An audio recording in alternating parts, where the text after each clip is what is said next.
হিয়াৰ নামতো সুধাকণ্ঠ ডক্টৰ ভূপেন হাজৰিকাৰ জন্ম 70 বৰ্ষৰ আৰু 2 মাহ বাকী আছে। এই 2 মাহত সুদৰ্শন ছাত্ৰ সন্থাই বিস্তৃত কাৰ্যসূচী গ্ৰহণ কৰিছোঁ।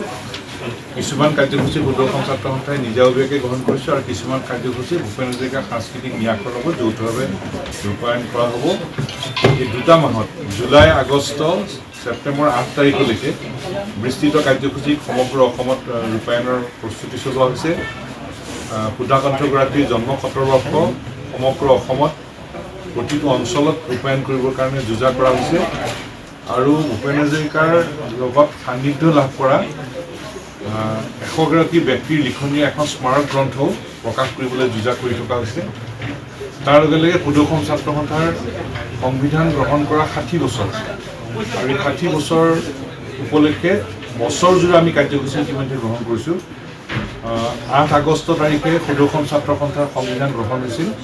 গতিকে এটা বছৰ বিভিন্ন স্তৰত শাখা, উপশাখা, আঞ্চলিক, জিলা, বিশ্ববিদ্যালয়, মহাবিদ্যালয় সমগ্ৰ অসমৰ বিভিন্ন স্তৰত বিভিন্ন কাৰ্যসূচী যুগুত কৰা হৈছে।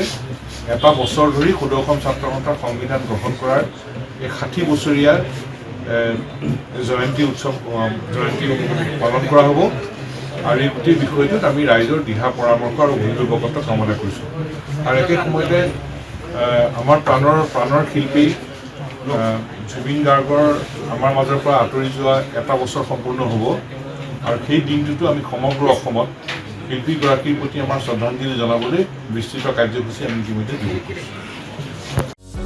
যিকোনো খবৰৰ বাবে যোগাযোগ কৰক আমাৰ এই নম্বৰত 9181 307 221।